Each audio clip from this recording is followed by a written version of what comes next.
We have the Minnesota Vikings taking on the New York Jets in London. This is your Week 5 2024 prediction and preview video. Hit subscribe if you're new. Also hit the like button. Let's talk about the Minnesota Vikings first because they are the team that won last week. When you look at the Minnesota Vikings, right now, the most complete team in the NFL. They're playing great on the offensive end, and they're doing great on the defensive end as well. They did almost blow a lead last week against the Green Bay Packers. They were winning that game 31-29, but almost doesn't count in the NFL. They're still undefeated, and that was a great win for the Vikings because that was a division matchup. Sam Darnold continues to impress, and this is a bit of a revenge game for him. He's going against the organization that drafted him and basically gave up on him and traded him to the Carolina Panthers to draft Zach Wilson.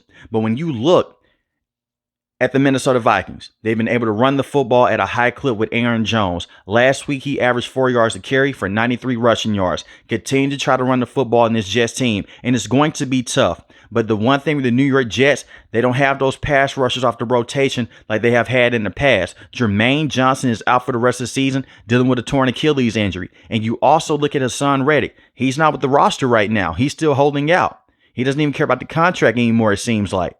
He wants to get paid, but we'll see what happens in the next couple of weeks. But he's out for this game. You want to run the football and tire out the defense of the New York Jets, wear them down. Then you can take those deep shots down the field with Justin Jefferson and Jordan Addison. The problem is this. You're going against a secondary that has Ahmad Sauce-Gardner and also DJ Reed as well. Two very good cornerbacks. And don't forget about Michael Carter II as well. So it'll be very interesting to see how that's going to look when you have those two #1 wide receivers going against some of the best cornerbacks in the NFL. But I have a lot of faith in Justin Jefferson and Jordan Addison. Jordan Addison, this was his first game back last week against the Packers. He missed some time dealing with an ankle injury. And as soon as he comes back on the field, he gets a touchdown because he's a touchdown machine. 72 receiving yards last week, 1 receiving touchdown. Justin Jefferson, 85 receiving yards, 1 receiving touchdown. Feed those guys in space. You're still waiting for your big tight end TJ Hockenson to come back, but so far Sam Darnold has done a great job of taking care of the football and working in this system. You want to basically do what the San Francisco 49ers did in week 1, tire out that defense. Don't take too many deep shots down the field. Be methodical with your play calling and basically try to win off a time of possession. But it's more than just the offense for the Minnesota Vikings that has been red hot. You look at this defense.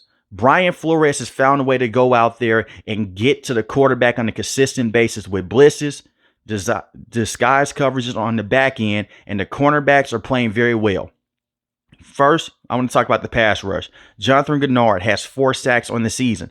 That's the big free agency signing that came from the Houston Texans. Remember, they had Danielle Hunter. He went to the Texans, and they basically said, hey, we'll bring in Jonathan Gennard. He fits the system of Brian Flores. He's been very good. But you also look at Pat Jones as well. He has been phenomenal. 5 sacks on the season, 1 forced fumble. Harrison Phillips and Jonathan Bullard, they're not going to go back there and get the sack numbers, but they're going to go back there and stop the run. This is an offensive line last week for the Jets that allowed 5 sacks. Granted, it was bad weather, but the offensive line has not looked the same since Morgan Moses went down that Thursday night football game. Put the pressure on Aaron Rodgers. He does not have the same speed that he once had before he tore his Achilles, and he is an older quarterback as well. But you do not want to leave your cornerbacks on the island. This team does play a lot of man coverage, but it's mixed in with some zone as well. Be on lookout for Allen Lazard and Garrett Wilson. Those are easily the top 2 targets for the New York Jets, but Mike Williams was able to go out there and make a lot of good plays last week. The thing is with Mike Williams, if you put a very good cornerback on him that has a bigger body like him, you can shut him out for the entire game. He is not known for his separation. He's more of a contested catch guy, but Garrett Wilson is very good, especially on the top of his route. And Allen Lazard has that chemistry with Aaron Rodgers based off of what he's done in the past with the Green Bay Packers. So be on lookout for that. But you have to get to him at a high rate. I will also look at Andrew Van Ginkel as well, a guy that can flip back in coverage. He had a pick 6 in week 1 against the New York Giants. He has 3 sacks in the season, 1 interception. And you also have Harrison Smith, who is holding it down the back end as well. This is also one more thing that I would want to talk about here. You have to be careful with the blitzes. So far, Brian Flores has blitzed younger quarterbacks. Jordan Love. He went out there, he blitzed CJ a couple weeks ago, and the defense has played very well. You're going against a veteran quarterback that is still one of the better quarterbacks in the NFL. You don't want to get too cute on the back end, because if Aaron Rodgers sees something, you may be in trouble. And be very careful with lining up offsides as well. Aaron Rodgers has one of the best silent counts in the NFL. He is known to be the king of the free play. He'll say hut, and it's a silent count. A guy goes off sides, and next thing you know, you have Garrett Wilson or Allen Lazard running deep down the field. Easy touchdown. You don't want to give those big plays as well. Now, let's talk about the New York Jets. Last week was a tough week. They lost against the Denver Broncos 9-10. For context here, it came down to the kicker missing the field goal. I thought it was just a rainy game. It was just bad all around. The play calling wasn't good from Nathaniel Hackett. But when you look at Aaron Rodgers, he has played very well this season. 5 touchdowns to 1 interception. And the 1 interception was a tip pick that came in week 1 against the 49ers. They have to get going early in this game. And you have to find a way to protect Aaron Rodgers. Morgan Moses going down has definitely hurt this team. There is zero reason to why you should let up 5 sacks last week against the Denver Broncos, even though the Denver Broncos have the top defense in the NFL, and they have to run the football better. The key of emphasis here with the New York Jets is going to be the play calling from Nathaniel Hackett and the patience with Aaron Rodgers as well. It was too many times last week he ran out of patience and he was just trying to take off and get his own yardage. Just buy some more time for him inside the pocket so he can feed guys like Garrett Wilson and also Mike Williams mixed in with Allen Lazard as well. The receivers have to do a better job of stretching the field, and that coincides with the Nathaniel Hackett play calling. Call more deep shots down the field. But you do want to be careful in this game because the Minnesota Vikings love to blitz.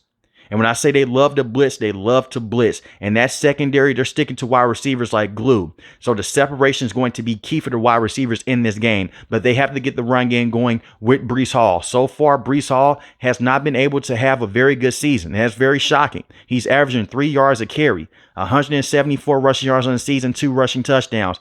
Give him the football more on toss plays. Get him the football behind the line of scrimmage on some screen plays as well. When I look at Braylon Allen, give him the football as well. Last week, he did not do much, but the 2 weeks before that against the Titans, he had 2 touchdowns, and he had a very good game against the Patriots as well. Get him involved. That could be a very good 1-2 punch in that backfield behind Aaron Rodgers. But it's going to come down to the play calling of Nathaniel Hackett, taking care of the football, of course, but giving Aaron Rodgers enough time in the pocket. I still think that Aaron Rodgers is one of the better quarterbacks in the NFL, and he can go out there and he can make the Minnesota Vikings pay if they're not careful with their play calls on the defensive end.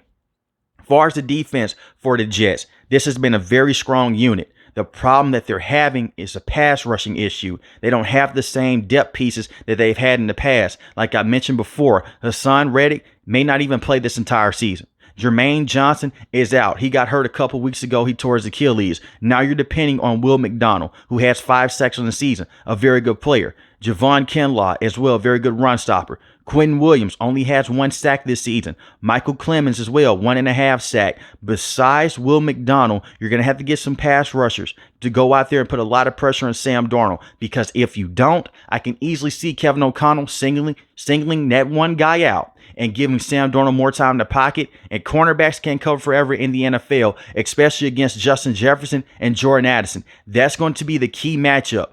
Besides the offensive line and defensive line matchups in the trenches, it's going to be, can Sauce Gardner give Justin Jefferson enough problems? And can DJ Reed go out there? Can he give a guy like Jordan Addison enough problems as well? And it's more than just those guys. You have Brandon Powell as well, who can go down there and stretch the field. So be on lookout. It's going to come down to, can they get more pass rushing help besides from Will McDonald? And can the linebackers go out there and make tackles in space as well? The defense did a great job last week against the Denver Broncos, but that's against a rookie Bo Nix and a bad offense with the Broncos in general. You're going against one of the best offenses in the NFL. So it's going to be a very interesting matchup to see what Robert Saleh is going to try to cook up to go against Kevin O'Connell. It's a lot of matchups here, especially with Sam Darnold going against the New York Jets as a whole. This, to me, is my game of the week. And it's early in the morning because they are overseas. So if you are in the States, this game will take place at 8:30 in the morning. With that being said, I'm going to take the Minnesota Vikings to win this game. And I think the Minnesota Vikings win this game 28-17. I think that they have too many pieces right now. They're red hot. And I think that Sam Darnold's going to continue that hot streak against this tough defense of the New York Jets. But let me know in the comment section below, who do you have winning this game? The New York Jets or the Minnesota Vikings? If you're new to the channel, hit the subscribe button. If you like the video, hit the like button. Most importantly, want each and every last one of you guys stay safe, stay positive. Thanks for watching the video, guys. God bless. Peace.